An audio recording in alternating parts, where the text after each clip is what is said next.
Woo, good morning. Happy Wednesday, which is my Friday. Because tomorrow's the 4th of July. We're not here tomorrow or Friday, so I won't be back till Monday. So happy Wednesday, middle of the week. It's still another nice day. This has been such a magical week. I can't begin to tell you all the magic that is going on. My Soul Stitch sisters, we worked out together yesterday. And for the next 5 weeks, we're going to be working out on Tuesdays and Thursdays at Full Fit Gym. Oh, by the way, welcome to LoveBabz, LoveTalk. I'm Babz Rawls-Ivy. How y'all doing? So, uh, so we worked out yesterday, and it was great. We took a great pictures up on Facebook if y'all follow social media.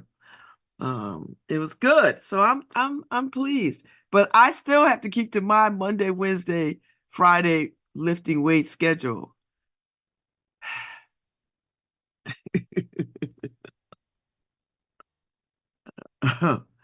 And I have not gotten my new sneakers yet. I need new sneakers so I could get to walking. Because I'm on this kick about staving off dementia and Alzheimer's, and the way to do that is to walk and to lift weights. So I've got to. So I've got the weightlifting part. I got to get the walking part, you know. So that's all. But anyway, we're doing this thing for 5 weeks, and I'm so glad. And um,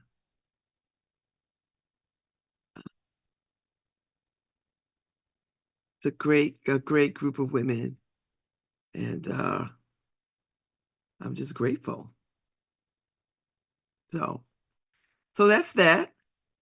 Uh, I had dinner with Bill Graustein and Fahidi last night. And Soul Stitch 2025 is a go. It's a go. We going. It's a go. Soul Stitch 2025 is a go. So we're gonna start the planning process for it. And yeah, it's wonderful. So I've already told the team, let's get it. I think we're going to change the color scheme for 2025. Keep the same vibe, but change the color scheme a little bit, uh, so that each cohort gets their own color. So we'll see what happens, you know. And yeah, I'm excited. So that I've signed on to do both story weeks, and signed on to do Soul Stitch. So that's good for me. Um, so we'll see what happens. If I get into somebody's law school, I'm gonna try my best. So I'll hear something shortly between now and August, I suspect.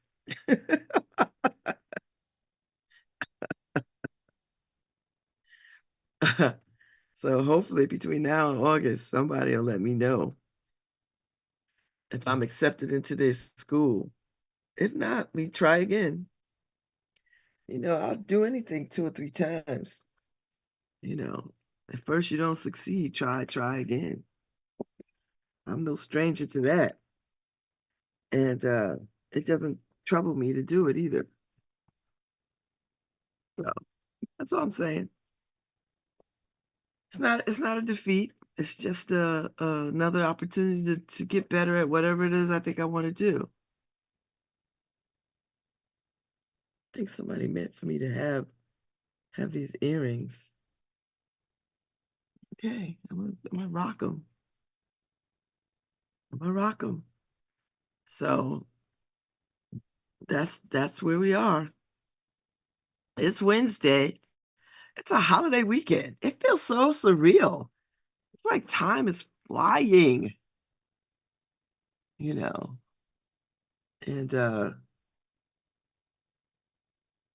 waiting to see if I'm going to be in Paris in September. I might be in somebody's classroom in September. Who knows? We'll wait and see. We'll see how it goes. All you can do is put one foot in front of the other and keep it moving. And that's what I'm doing. That's what you're doing. That's what I'm doing. That's what everybody's doing. So my little screen here needs some TLC. Um, it's probably time for a new screen. I might look around for uh, a new screen, you know. So anyway, I feel a little warm. It feels warm to me. And feels a little hot. That's all right. So yeah, so I might hmm, now that I could think about this in a real sort of way. Uh, uh, hmm. So I don't even know what's going on in the news. I'm almost finished with my book. I'm gonna finish it today. It'll be finished today because I don't have a lot going on today. I just got to go to the gym. I got to meet up with Jim Rawlins. He's very cryptic about whatever. So I'm sure he's gonna ask me to do something or my opinion on something or whatever. I don't know. It's gonna be good, whatever. I, I'll uh, I'll make it work. You know, I'll make it work. I'm like, okay, what you need me to do, Jim?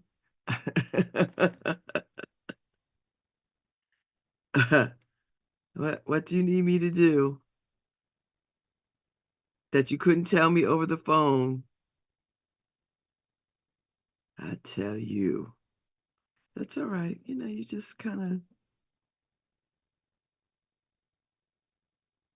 of, you just forgive me if I'm a little scattered. It's Wednesday, and I'm ready for it to be the weekend. Do you know what I mean? Like my voice feels thin, my body aches a little bit, and you know what I mean? Like I feel a little worn down, and not worn down in a bad way. Just I think I got about 6 hours of sleep last night, which is good. Ian Alderman popped by yesterday evening with a box of books for the LoveBabz Book Joy Little Library. He went to Possible Futures, and Lauren curated a box of books. And I think he donated some books for the other little libraries. That that that Ian Alderman is a lovely guy. So anyway, he came and he sat. I made him a gin and tonic. He sat, we talked. We talked about uh, where he went to college, his dad's support of him, his friends, Ruben and all the Broken Umbrella people and the creative things that they get to do. And, he comes alive. But the flip side of that is that he's a scrap metal company owner. And that's the underbelly of the city, because you see all kinds of folks. You see all kinds of folks in that arena. And you have to go in there tough. Like you can't be You're not Mr. Rogers in the scrap metal yard. You sort of like Mad Max, right? Like it's a Mad Max vibe. So you're not going in there with a red sweater on and won't you be my neighbor kind of vibe. You got to go in there. You got to be like, Tina Turner, one man in, two men enter, one man leaves kind of vibe. Do you see Mad Max with Mel Gibson and Tina Turner and that Mad Max? I don't know what this new Mad Max is doing, but I know that Mad Max. So he's got a duality, which all of us do, I think, anyhow. But his is a very striking duality because he's got to be really tough. And I suspect, you know, down up in it, getting down to it. And then he has this artistic side. And when I say artistic side, I mean improv, singing and dancing, the whole nine, the whole I'm an artist and I'm serious about my work. So so it's lovely to sort of, and he's such a kind person. But I know I'm quite intuitive, and people who know me know I'm quite intuitive. So I know the capabilities of people and I see his capabilities, you know, and you know how black folks code switch, he code switches. I know he does. Code switches. I get it. Black people have been doing it since 1619.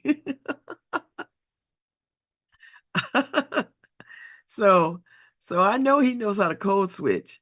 So, and he has a wife Rachel Alderman, who is an artist in her own right, a director, theater person, an actress in her own right. And they've got two kids.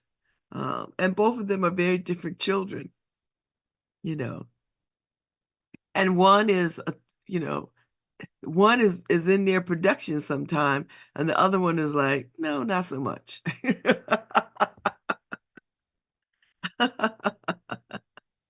So, so they're a wonderful family and a wonderful group of people. So I know he has to code switch.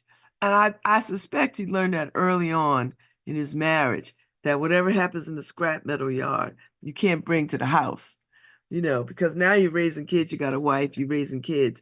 You can't bring that rough and tumble home. And maybe a little bit of it seeps in, but not the full depth of it. So I suspect artistry and creating art is a wonderful outlet and a real departure from the work life, the work life. And it's all work, but there's the fun work, and then there's the bills got to get paid, the mortgage got to get paid, and this allows us freedom and liberation money, the job. So anyway, he was on the porch last night. He hung out for a good while, and we chatted. It's lovely. That's one of my favorite things to hear about people. And people always say, I've talked so much about myself, I didn't get a chance to talk about you. That is never the point.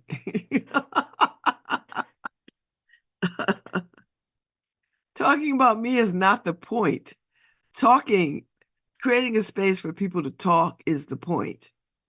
And don't get me wrong, I talk. I run my mouth with the best of them. So it's not one-sided. It's not me just listening to people go on about their lives or whatever.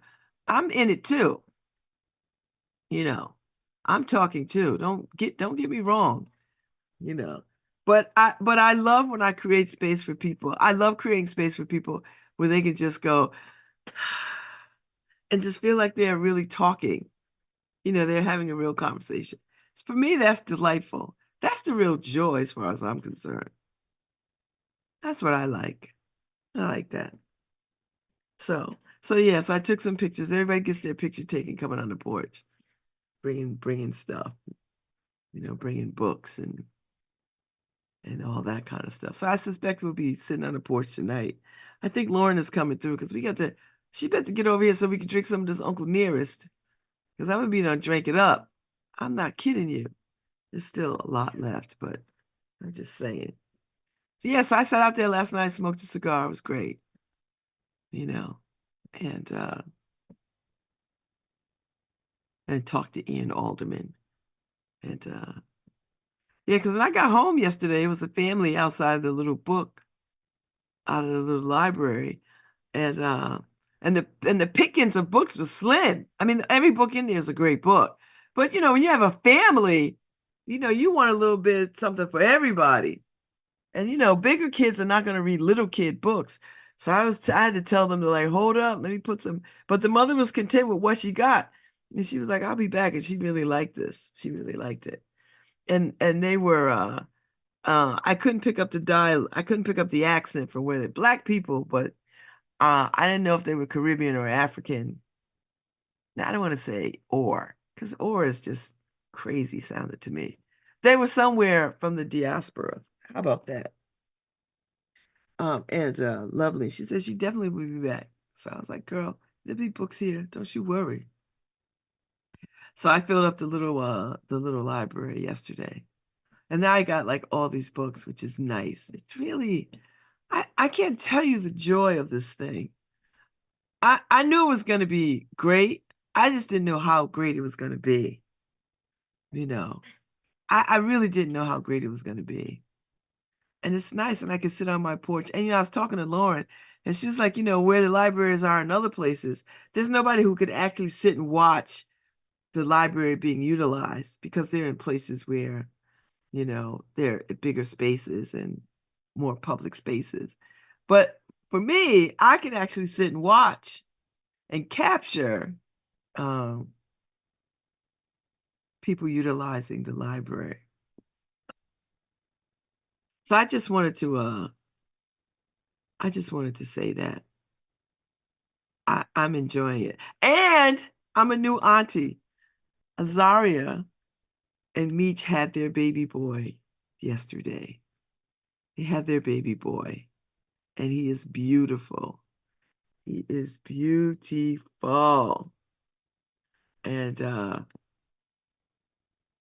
she's doing all right. I'm gonna check in on her later, see if she needs anything. What can I do for them? You know, she needs to get some rest. I want women to understand when you have a baby and I've not birthed any children. Uh, I've miscarried, but I've never birthed any. So it's that kind of thing. So um, but I know I don't have to have a baby to know that birthing a whole human being takes a toll on you physically, emotionally, and mentally. Everything in your body changes. So it is not lost on me. So I'm a new auntie, and so uh, anyway,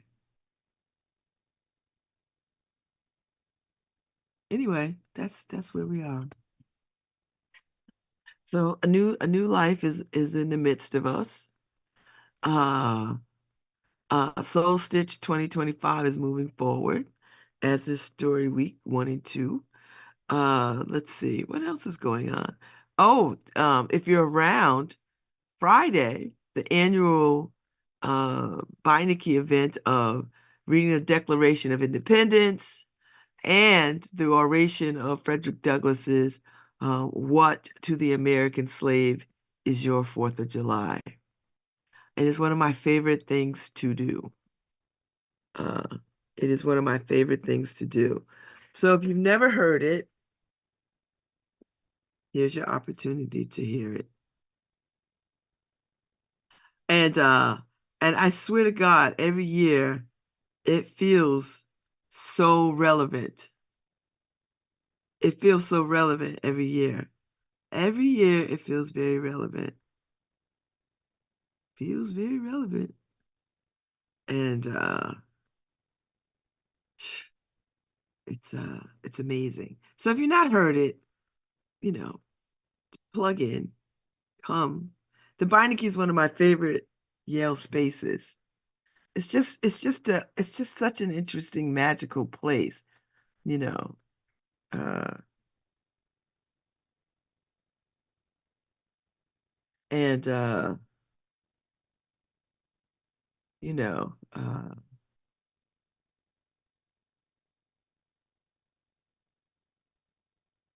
who is this? Anyway, people are always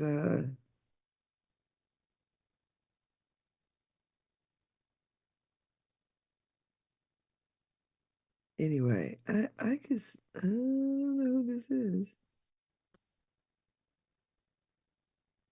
Well, okay, cool. Come through. I'll be here.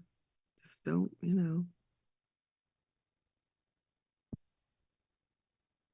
we'll come through. Yeah, I done made porching a verb.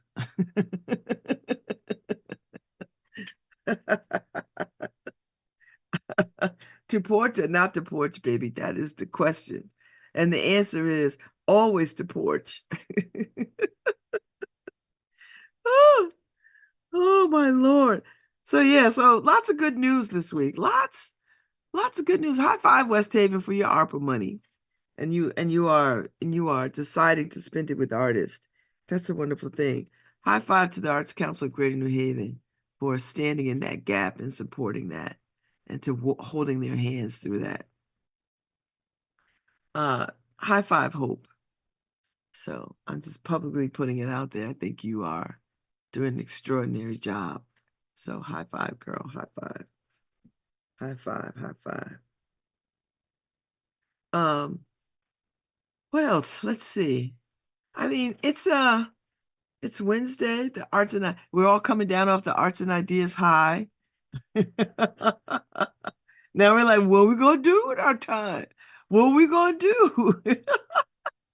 That's the that's always that those that 1 or 2 weeks after. And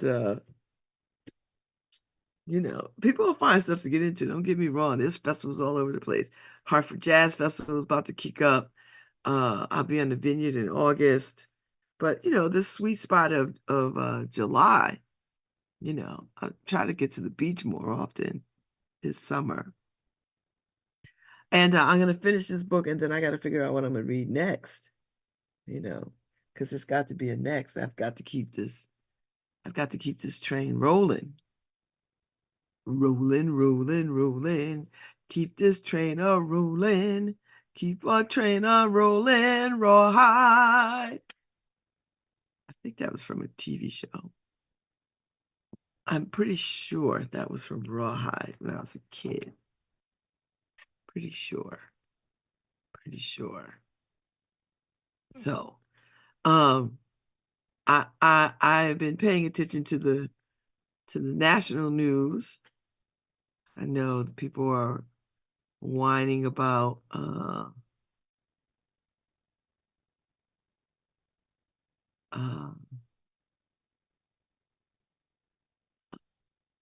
this whole Biden is too old.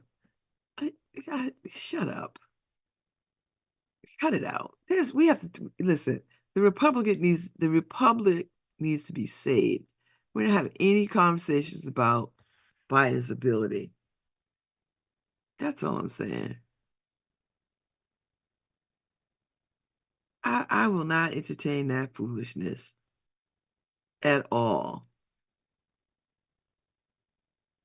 I'll just let people can't go down that road if they feel so. I'm not entertaining it. So we need to get on gear. And then, the Supreme Court. I don't know what to make of this, except to say, um, if we as a country have to decide who we want to be, then this would be the moment. Like so many other moments in the history. When we made the moment to in Iraq in enslavement of people, and then we did it. And then we we enacted laws to make slavery still a part of the country, but not really. You know what I mean? Like now it's all, I think, coming to a head. All of this reckoning. It's a reckoning. It's a real reckoning. And we've got to deal with that. And I'm not so certain we have the right people at the table. Or maybe there's no such thing as the right people at the table. All you can hope for is that people get the right thought. Maybe that's what I want to say. That people could get to the right thought. And maybe we could get to humanity first. Then I'm seeing all the floods, in places. And then, the Hurricane Burrow, is it Burrow? About to hit Jamaica, or it has hit Jamaica. It has hit Grenada, has hit a couple of the islands, uh, devastating islands. I mean, these are the things that we have to contend with. These are real environmental issues. And we can't act as though, well, it's just hurricane season. Does anybody notice how the severity and the earliness of a category 5 is? We never get to a category 5 right out the box. And here we are with a category 5 right out the box. So I don't know. I mean, eesh, it's just a lot. So, so Jamaica is getting ready for it. First, it was just going to kind of go around it. Now I think they're going to get a little bit of a hit, But a storm of this magnitude this early in the season, like the season just opened yesterday, you know. Uh, it just became hurricane season like yesterday. And we already had a category 4 or 5 storm. So, to check in on my Jamaican friends, see what could be done. What are they up for? Getting ready. That's really what I wanna get at the heart of. What can we do? What can we do? So, I just I wanna get to that.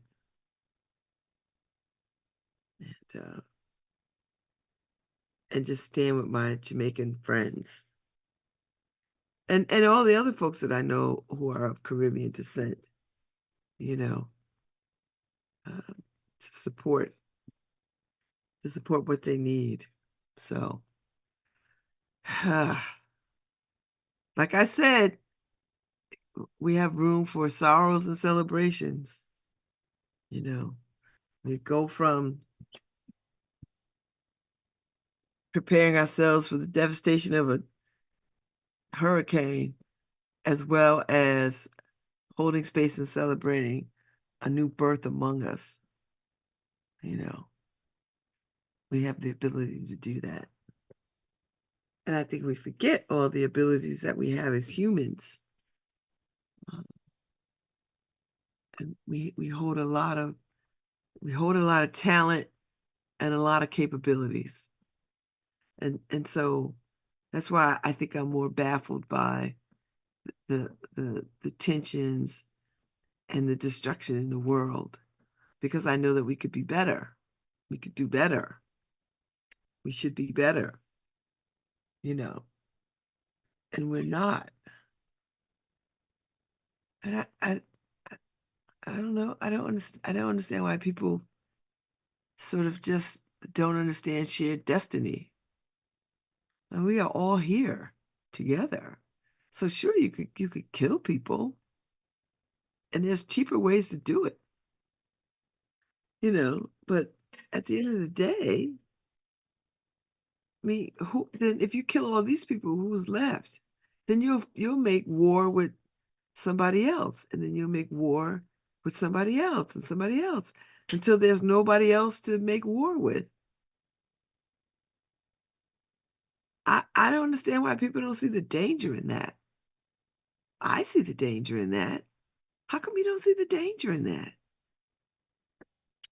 And how come no one is saying, and I know people are saying this, cut this out.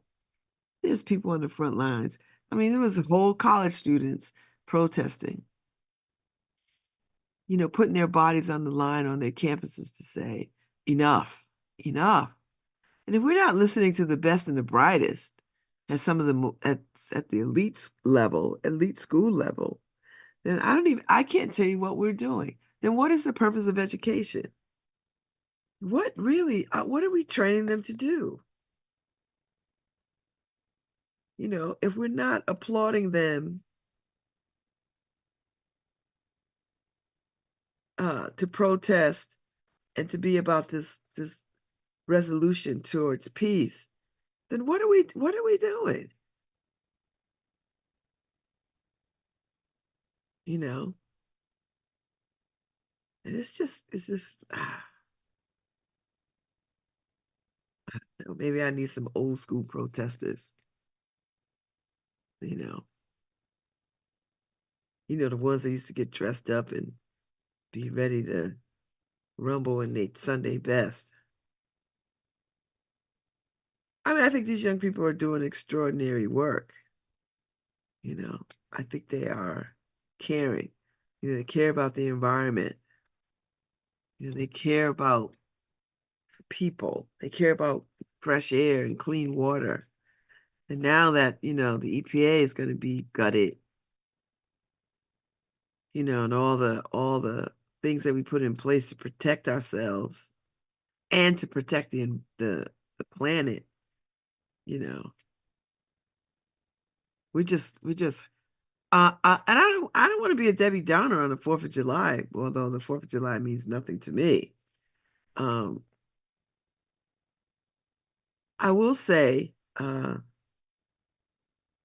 not trying to be a Debbie Downer at all. I'm quite optimistic. I think humans of good character, mind, and you know, uh, will prevail. We just got to get through this time. It's really like we're living in the parable of the sower, or the precursor to the parable of the sower, right? Like I feel like it's feeling Handmaid's Tale meets Parable of the Sower meets Mad Max. That's what I feel. I was talking to somebody yesterday about Bridgerton. I got my nails done. Thank you, Sammy. I think I was telling her the reason why Bridgerton is so popular is because we need some prettiness and some light fare and a good romantic story. Because I think everybody's a romantic at heart. And I know people frown up about romance, and then they try to make it feel like it's a commercial, you know, manipulation. And I don't have no words for those kind of people because those people who think that way, they're so far gone. I can't rescue them. And I'm not in the rescuing business. So if you feel like romance is a commercial endeavor, there's nothing I can say or do is going to change your mind. And you know what I'm not going to do? Waste my time trying to change your mind about what is romantic and not being manipulated by it. That's all. So the reason why we like Bridgerton so much, and because it's been a hit, is because it really is a departure from our everyday practical lives. It's pretty to look at, the people are pretty, and who doesn't love a good love story? And they give you some good love stories, and they're not, you know, love stories for simps. They're love stories that everybody could like, oh, oh. I mean, they're just beautifully done, you know. Um, and I don't say Bridgerton solely because I watched The Bear. I haven't started the third season yet, but that's gritty TV. That's gritty TV watching right there. It's gritty. And it's not kind. And you'll get your heart broken with that show. It just drags you. But Bridgerton gives you hope. And you watch people fall in love. You watch people reckon with their hearts. You watch people lay it on the line, and they do it in all these beautiful clothes. And that is its own joy. So Bridgerton is a phenomenon that exists, and the chaos of what we're doing now seems unreal. But yet, it is a hit. I like it. I love it, you know. And it doesn't mean I don't like all the other stuff because I do. I like a good dystopian series or movie. I really do like that dystopian stuff. I was here for The Last of Us. I was here for it. I can't wait to the next season. I'm here for it. So I'm not I just want, you know, roses and pretty stories. No, I can handle the grit.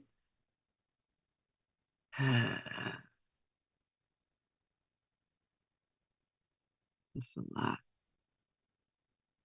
It's just a lot. It's just a lot. So it's just a lot. I tell you what I do want though, and I'm hankering for some Neil's donuts. And that's just to run up there to get them so I can have them over the weekend. I love Neil's donuts. You know why? Because they're vegan. And I just like I mean, I like the glazed, you know. I like the glazed. So I'm like, okay, I could go with that. I could go with that. Hmm. So I'm thinking about that. We'll see what happens. The only thing is, you got to drive to Wallingford. You have to go. And it's not a hard drive. It's like 20 minutes. Like 20 minutes. Like 20 minutes. Like, okay, I could do that. Get me a dozen and eat them over the weekend. Since this is a long weekend, you know. And I've been hankering for them for a minute. So maybe I don't get a dozen, I get like a half a dozen or something. Maybe that's what you do. Uh, so, yeah.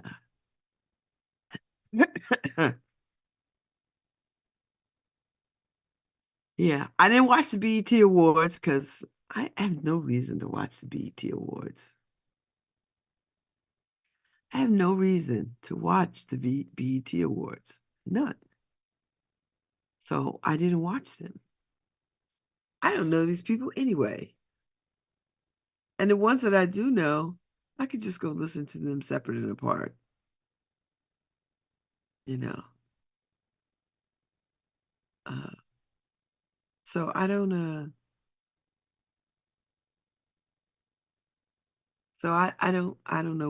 I see this.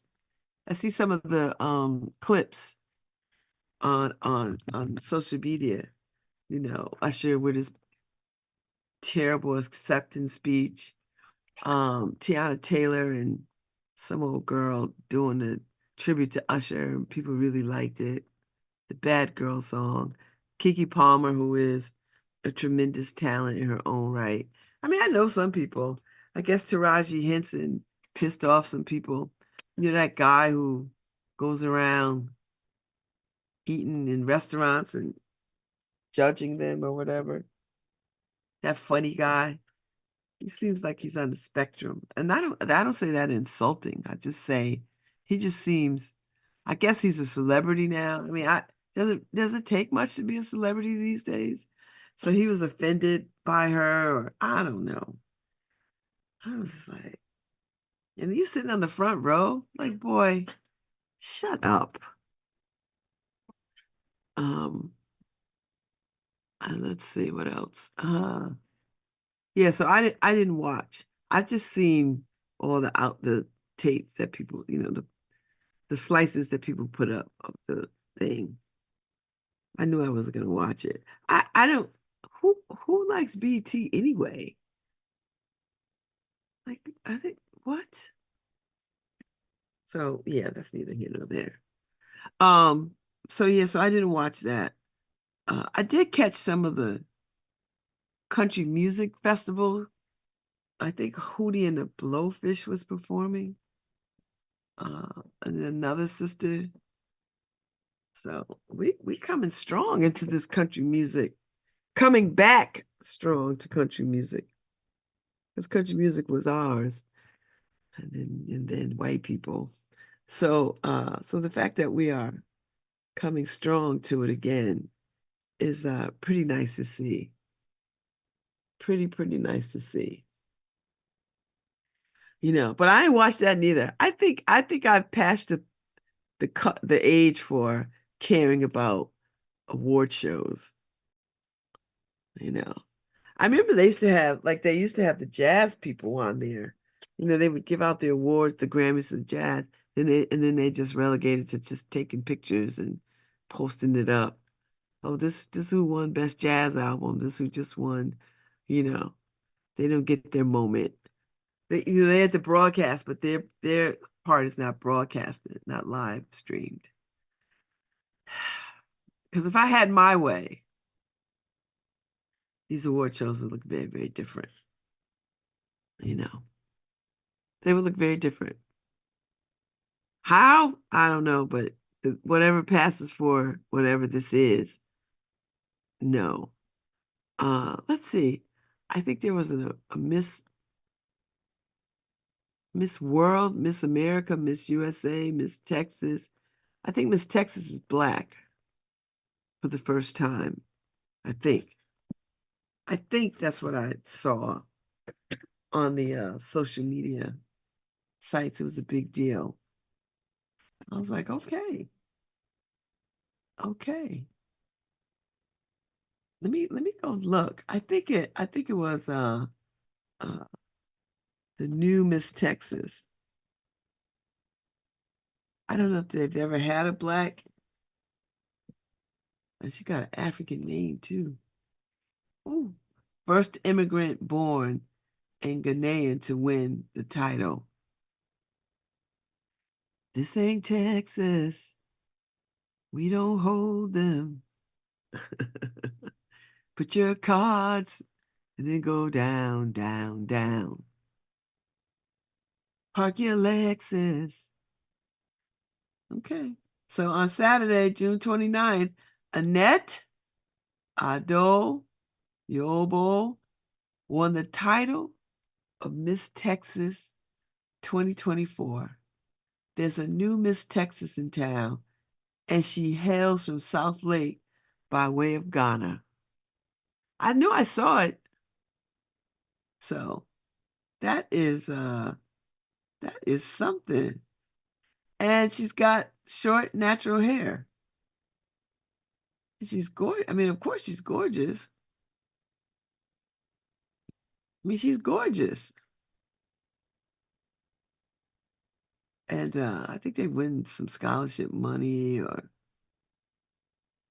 you know, I mean, it costs about $1,100, $1,200 to enter. So if you win, you could recoup that. So interesting. Yeah. Annette Ado Yobo. So congratulations, girl, Miss Texas. So I guess she goes on to compete in Miss America. Listen, she is not blonde or blue-eyed. Woo-wee. She is not blonde or blue-eyed. So, oh, they've had a bunch of different kinds of Miss Texases. Okay. I think the woman looks Latina. Oh, yeah, there was a okay, so she's not the first black one, she's just the first immigrant one. Now that's got to be wild in Texas, because you know how they feel about immigrants. They act as though Texas is freaking Minnesota. Like nobody should be there. But then, okay, let me see. Huh. Well, she won. And the pageant is 71 years old.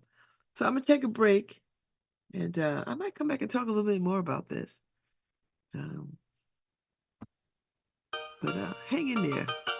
Why can't we be friends?